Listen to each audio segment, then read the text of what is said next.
دیکھیے یہ حج کا مہینہ ہے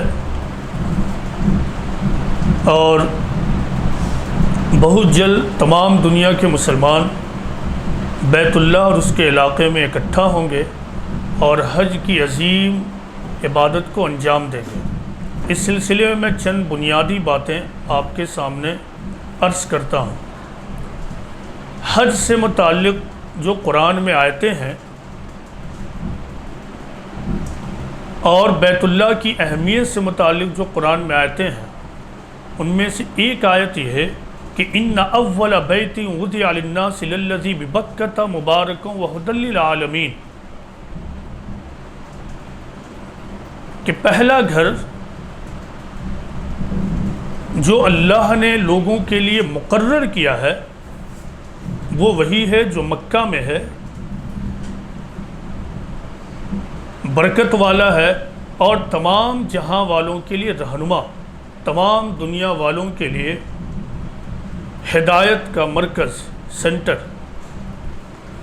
اس سلسلے میں جو دوسری آیت ہے وہ یہ ہے کہ وَلِلَّهِ عَلَى النَّاسِ حِجُّ الْبَيْتِ مَنِ اسْتَطَاعَ إِلَيْهِ سَبِيلًا وَمَنْ كَفَرَ فَإِنَّ اللَّهَ غَنِيٌّ عَنِ الْعَالَمِينَ، کہ لوگوں کے اوپر بیت اللہ کا حج اللہ کا حق ہے، وہ جو وہاں پہنچنے کی استطاعت رکھتا ہو، اور جو شخص انکار کرے تو اللہ دنیا والوں سے بے نیاز ہے۔ اب ان دونوں آیتوں پر غور کیجئے کہ ان دونوں آیتوں میں چند بنیادی باتیں بتائی گئی ہیں۔ پہلی بات تو یہ کہ مکہ میں جو گھر ہے جسے آج ہم بیت اللہ اور مسجد حرام کے نام سے جانتے ہیں، اس گھر کو اللہ تعالیٰ نے خالص اپنی عبادت کے لیے مقرر کیا، اور یہی وہ پہلا گھر ہے قرآن کے مطابق جس کو اللہ نے توحید کی علامت قرار دیا۔ ان آیتوں میں جو دوسری بات بتائی گئی وہ یہ کہ مومنین پر، بلیورز پر حج فرض ہے، اور پھر یہ کہ یہ جو حج ہے وہ اللہ کا حق ہے، یہ جو حج ہے لوگوں کے اوپر اللہ کا حق ہے۔ اب غور کیجئے کہ یہ اللہ کا حق کیوں کہا؟ آخر اللہ تعالیٰ نے حج کو لوگوں کے اوپر اللہ کا حق کیوں کہا؟ دیکھیں اس کی وجہ یہ ہے کہ ایک انسان کی سب سے پہلی اور بڑی ڈیوٹی اس دنیا میں یہ ہے کہ وہ اپنے کریٹر کو ڈسکور کرے، وہ اپنے خالق کو دریافت کرے، اور یہ دریافت صرف الفاظ کے روپ میں اقرار کے طور پر نہ ہو بلکہ شعوری طور پر یہ دریافت ہو، یعنی انسان کانشیس لیول پہ یہ جانے کہ we are not self existent, یعنی ہمارا وجود خود سے نہیں ہے بلکہ ہمارے وجود کا کوئی خالق ہے، کوئی کریٹر ہے، اور جب اس بات کو دریافت کرے تو وہ اس بات کو بھی شعوری طور پہ جانے کہ وہی ایک اللہ، ایک ایشور اور ہمارا خالق، وہی ہمارا رب ہے، وہی سسٹینر ہے، وہی ہمارا پالنہار ہے۔ تو اللہ چاہتا ہے کہ انسان اس بات کو شعوری طور پر دریافت کرے۔ جب آدمی اس بات کو شعوری طور پر دریافت کرتا ہے تو اس کے اندر اطاعت کی کیفیت پیدا ہوتی ہے، وہ بے ساختہ کہہ اٹھتا ہے کہ اشہد ان لا الہ الا اللہ، کہ میں گواہی دیتا ہوں کہ ایک اللہ کے سوا کوئی معبود نہیں، کوئی پوجنیہ نہیں، کوئی ورشپ کے لائق نہیں ہے۔ لیکن اللہ یہ چاہتا ہے کہ صرف یہ اعلان نہ ہو بلکہ انسان اس بات کا عملی نمونہ بھی پیش کرے، عملی مظاہرہ بھی پیش کرے، پریکٹیکل ڈیمانسٹریشن پیش کرے کہ وہ اسی ایک خالق اور ایک مالک کو اپنی زندگی کا سول کنسرن بنا چکا ہے۔ تو حج دراصل اسی بات کا اظہار ہے، یہ حج کی عبادت دراصل اسی بات کا اظہار ہے۔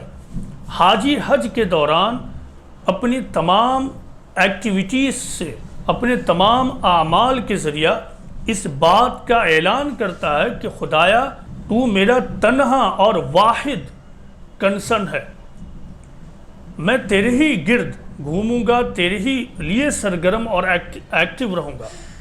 لہٰذا حج کے تمام اعمال پر جب آپ غور کریں گے تو آپ پائیں گے کہ وہ تمام اعمال جو انسان وہاں مراسم حج کے طور پر انجام دیتا ہے، ایک حاجی انجام دیتا ہے، اس کا مطلب وہی ہے۔